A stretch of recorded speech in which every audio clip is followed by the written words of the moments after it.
Bonjour tout le monde. Je suis très heureuse de vous retrouver pour les enseignements de la roue de la médecine. Aujourd'hui, on parle du bouclier du Sud et son esprit gardien, Chanodise.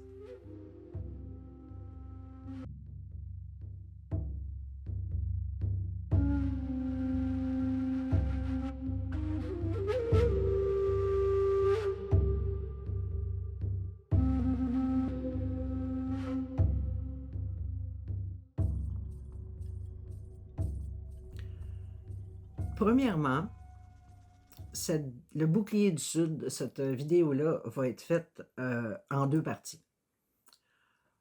Pour la première partie, on va discuter des caractéristiques du bouclier du Sud.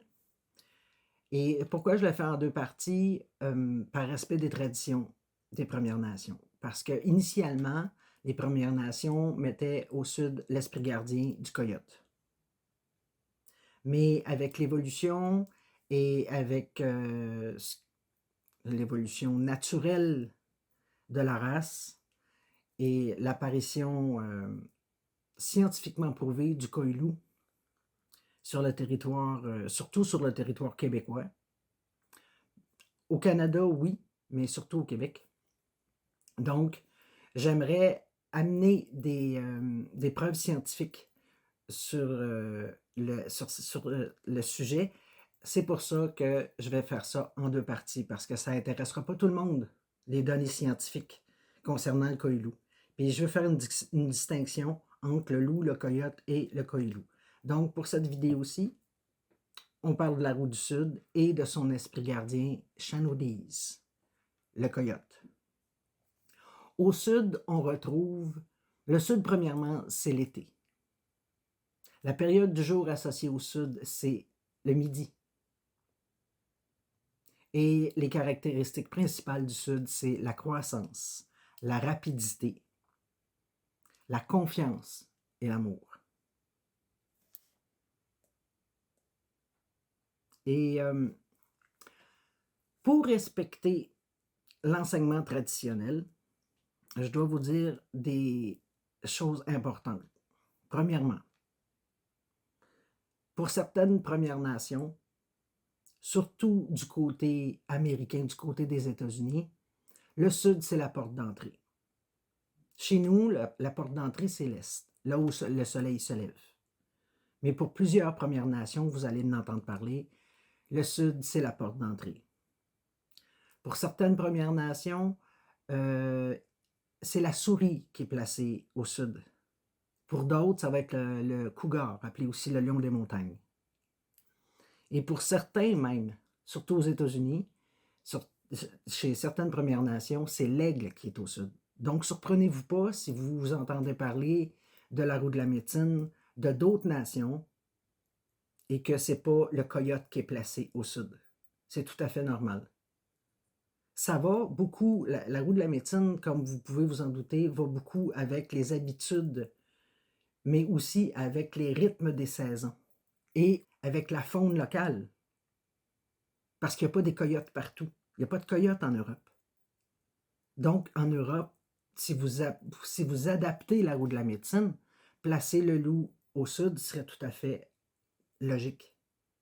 Quand on regarde vers le sud, c'est la direction du soleil du midi. C'est quand le soleil est au zénith, quand il est à sa pleine puissance. Et la saison qui y est associée, évidemment, c'est l'été, qui se trouve être du 22 juin environ au 22 septembre. À l'époque, on se rappelle que quand la roue de la médecine est née, il n'y avait pas de date, là. Donc, c'est la période qui est située entre ces deux pleines lunes-là. C'est quand les fleurs de la terre poussent vite. Tout est beaucoup plus rapide.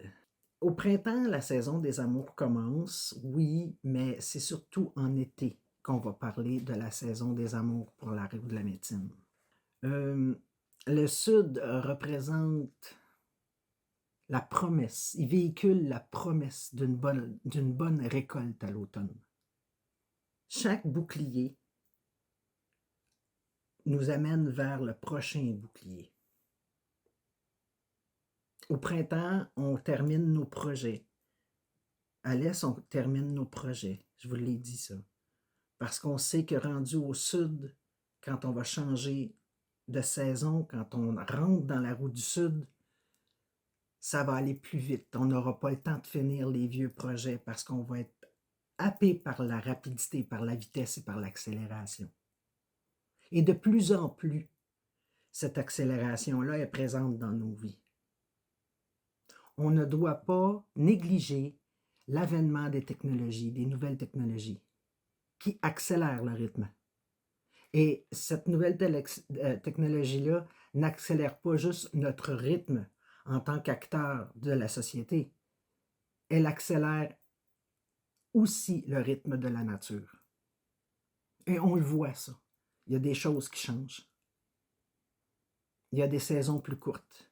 Les saisons semblent se confondre l'une dans l'autre.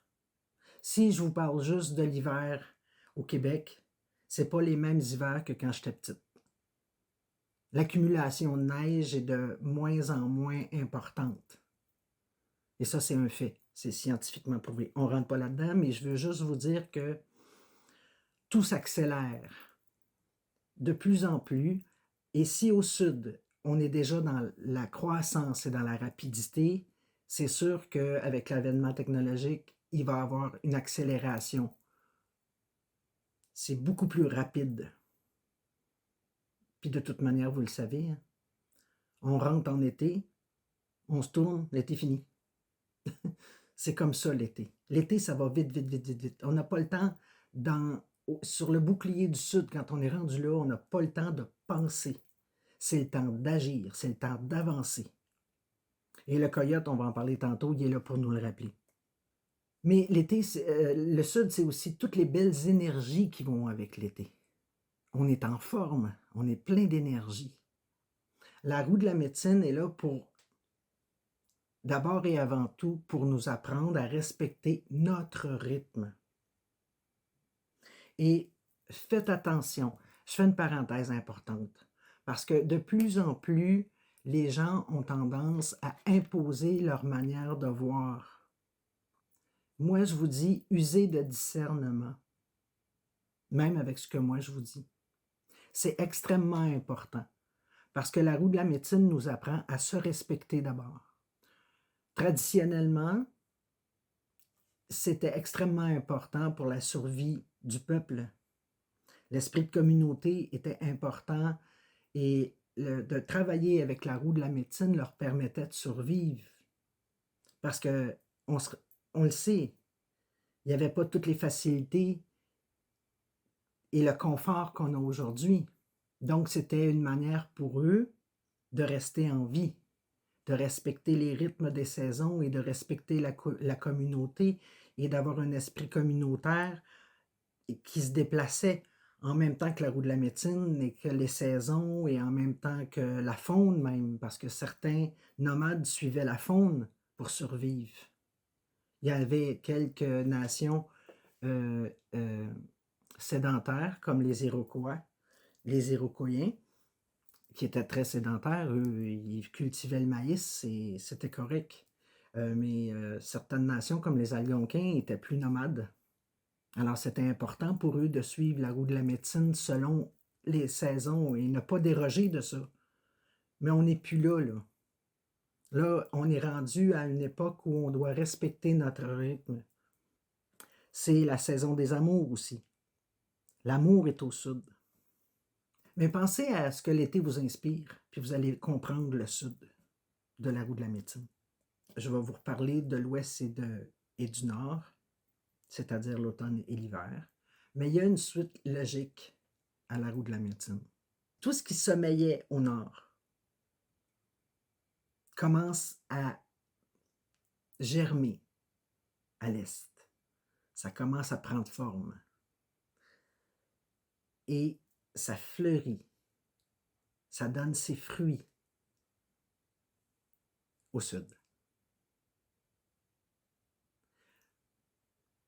J'ai le goût de vous faire une parenthèse. Ouais, j'ai le goût de vous faire une parenthèse là, parce que à l'est, je vous l'ai dit, et on y revient parce que c'est essentiel dans mon cas, parce que j'ai été longue à vous donner le sud, parce que j'étais coincé à l'Est. Je devais finir mes projets. Et j'avais beaucoup de projets que j'avais entrepris qui n'étaient pas terminés. Et je ne pouvais pas vous livrer le Sud sans avoir fini ça, parce que je ne fais pas juste partager avec vous autres. J'applique, moi aussi. Puis ça a été plus long que prévu. Ça peut arriver. On peut déborder un peu. Puis je l'ai vécu probablement pour la première fois de ma vie et j'ai été surprise parce que dans l'accélération, dans la facilité avec les nouvelles technologies, on a tendance à en prendre plus de travail. Et c'est ça que j'ai fait, je me suis fait prendre à mon propre jeu. J'ai entrepris plus que j'aurais dû entreprendre et là, j'étais coincé à l'Est, incapable de passer au Sud parce que je n'avais pas terminé ce que j'avais entrepris. Et non seulement ça, je vais vous faire une confidence, même mes guides s'en sont mêlés, sont venus me voir la nuit pour me dire non, non, non, non, non, finis ça, c'est extrêmement important. C'est dans l'ordre des choses. J'ai vu tous les coyotes en cercle autour de moi et les loups. Puis j'ai voulu aller vers eux et ils m'ont empêché. Ils ont dit non, non, non, non, va pas là. Tu fais pas ça tout de suite. Je me suis respecté. C'était difficile parce que j'avais vraiment hâte de vous livrer le Sud. C'est je suis fasciné par la médecine, puis je l'applique dans ma vie, comme je viens de vous le dire. Mais j'avais vraiment hâte de vous le livrer parce que le Sud, c'est vraiment très intéressant. Même si ça va vite, vite, vite, vite, vite, vite, vite. Très vite. Et ce qui est intéressant au Sud aussi, c'est le coyote. Le coyote, le mal-aimé. Oui, le coyote, c'est un mal-aimé. Parce que le coyote, il passe pour un trickster, un joker. C'est péjoratif quand on dit ça en anglais, un trickster. Tu ne peux pas te fier à ça. C'est pour ça que je dis que le coyote, c'est un mal-aimé. Mais le coyote est fascinant. Quand on apprend à le connaître, le coyote, il est fascinant. Parce que la première idée du coyote, en tant que guide, c'est de te rappeler qu'il est important, même dans la vitesse, dans la rapidité, dans la croissance, de prendre soin de ton enfant intérieur. Et le coyote apporte avec lui sa joie de vivre, comme les belles journées d'été, qu'on a le goût de faire quelque chose, puis on a le goût de rencontrer des gens, on a le goût de sortir, on a le goût d'aller sur les terrasses, on a le goût d'aller voir des spectacles, on a le goût. C'est ça que le coyote apporte avec lui. Son esprit de communauté, sa convivialité. On va avoir du fun. Il y a un adage qui s'applique très bien aux coyotes qui dit, il y a un adage qui dit, si tu veux faire rire l'univers, parle-y de tes plans. Je ne sais pas si vous avez ça en Europe, là, mais au Québec, on dit ça. Ma mère, elle disait, si tu veux faire rire Dieu, parle-y de tes plans. Moi, je l'ai transformé là, parce que c'est plus universel, l'univers. Mais le coyote, c'est ça.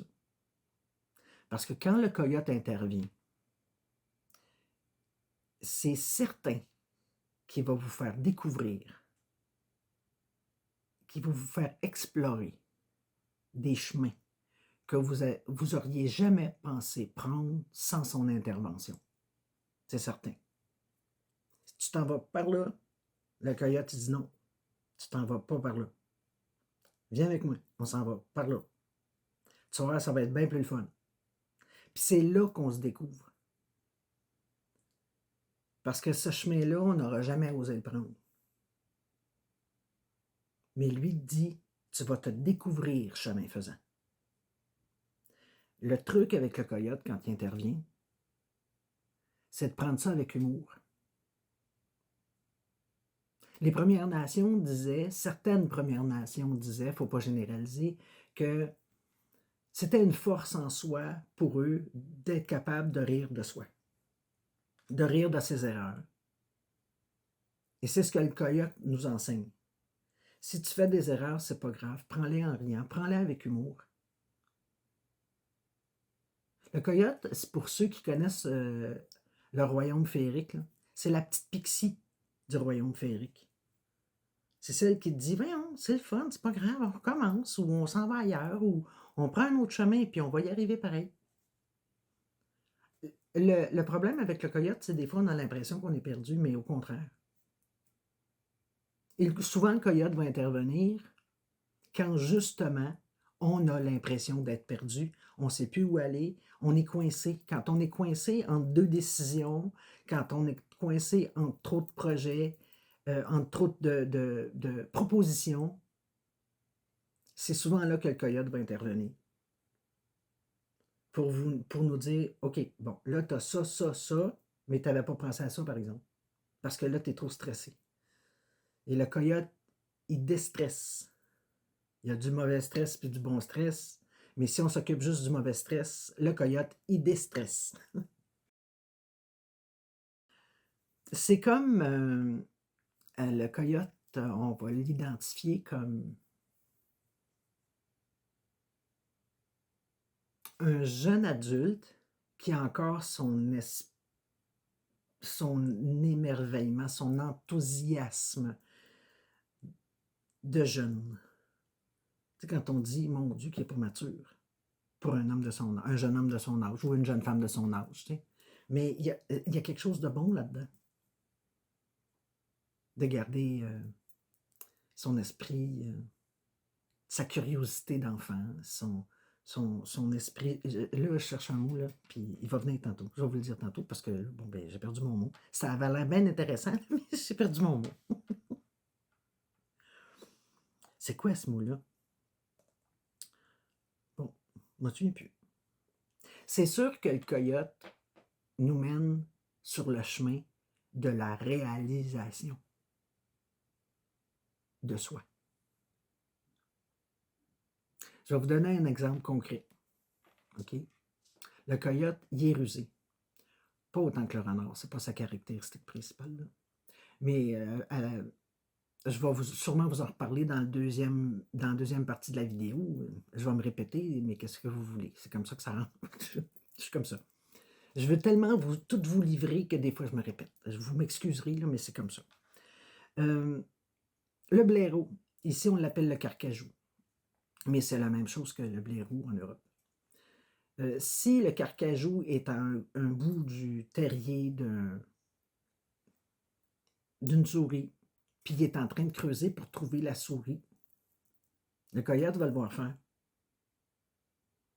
Mais plutôt que d'être en arrière du blaireau ou du carcajou, puis être dans la même bulle, sur le même territoire, il va s'en aller à l'autre bout du terrier, puis pendant que le carcajou creuse un coin, un bout du terrier, ben, le coyote qui est en souris à l'autre bout. C'est dans ce sens-là que c'est un joker. Il est capable de se débrouiller tout seul.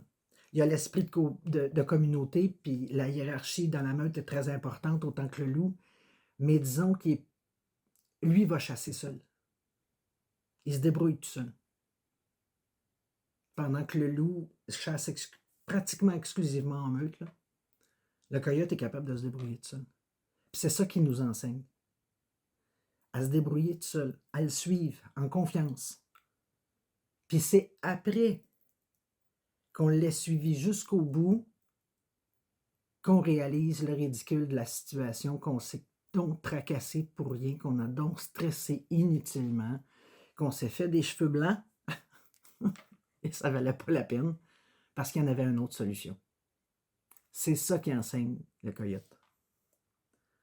Le coyote aussi enseigne à assumer entièrement nos choix.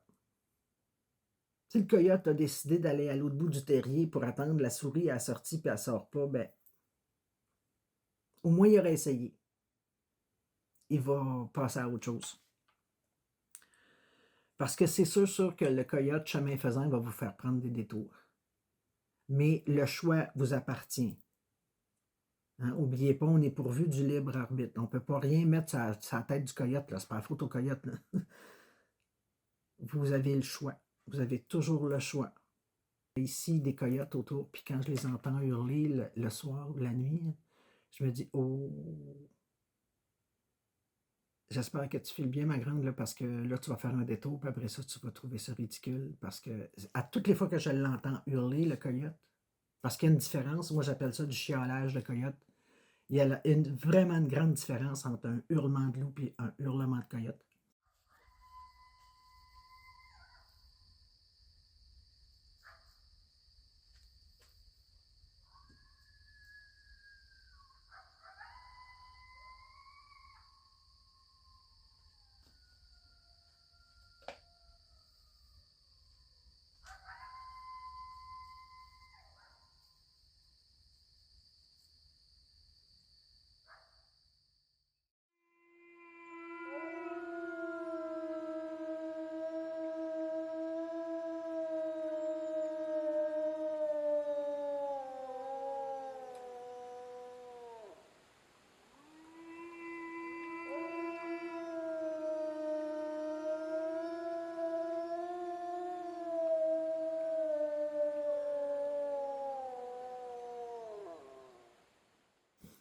Puis quand je l'entends hurler, là, je réalise que je suis trop stressé, j'en ai trop pris sur mes épaules, je m'énerve pour rien, je me fais des cheveux blancs pour rien.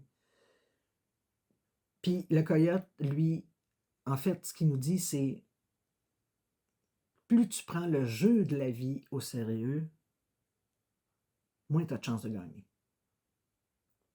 Il y a quelqu'un, je ne sais pas c'est qui a dit ça. La vie, il ne faut pas trop prendre ça au sérieux parce que de toute manière, personne ne s'en sort vivant, quelque chose de même. En conclusion, faut se souvenir que Chanodise apporte avec lui, le vent du sud apporte avec lui les énergies de l'apprentissage, de la rapidité, de la confiance en soi et en ses guides. Dans ce cas-ci, le coyote. Le loup pour d'autres, il n'y a aucun problème, j'ai pas de problème avec ça. Les deux sont très intéressants. Et il ne faut pas oublier que les deux, c'est des canidés, donc c'est aussi là où on va faire preuve de maturité. Même si on garde notre cœur d'enfant. C'est pas pareil, hein? Agir avec maturité n'exclut pas d'avoir un cœur d'enfant. Moi, j'en suis un exemple concret. J'alimente cette espèce de belle énergie-là. C'est ça qui me permet de continuer. Les promesses que je lui ai faites, on va y arriver, on va s'en sortir. Je ne l'oublie jamais. Puis j'aime rire. J'aime faire des blagues. C'est juste que des fois, c'est déplacé. J'y peux rien. Je suis spontané. Bon, je suis comme ça. Puis c'est le fun. En autant qu'on fait rire quelqu'un, ça peut peut-être mettre aussi un peu de lumière dans les jours gris de quelqu'un. On ne sait pas comment l'autre vit. Qu'est-ce que l'autre subit. L'épreuve qu'elle traverse. Donc, la maturité, c'est aussi avoir un cœur d'enfant. Au sud, là, on ne pense pas. On agit, on réagit, on avance, on court, même dans certains cas. Parce que le bouclier du sud, il est synonyme d'avancement. Il n'est pas synonyme de réflexion. Pas du tout, du tout, du tout, du tout. Et il est synonyme aussi d'enthousiasme et de goût de découvrir ce que le coyote nous apporte. Hein, le goût de découvrir, la curiosité. Oser, sans peur, sans appréhension. Puis, il nous offre aussi l'opportunité de mettre en application tout ce qu'on a appris à l'Est. Parce que c'est à l'Est qu'on a pris notre envol. Donc là, au Sud, on ne prend pas notre envol. On continue. On monte encore plus haut. C'est ça qu'on fait au Sud. La confiance en soi passe par les essais-erreurs. C'est comme ça qu'on apprend à se connaître. Soi-même. Tu essayes, ça ne fonctionne pas. Tu as fait une erreur, ben tu avances. Même si tu as fait une erreur, tu avances, là. Parce que tu sais que ce n'était pas la bonne idée. C'est ça le Sud aussi. Parce que dans la rapidité, puis dans la croissance, dans l'avancement, il y a un apprentissage.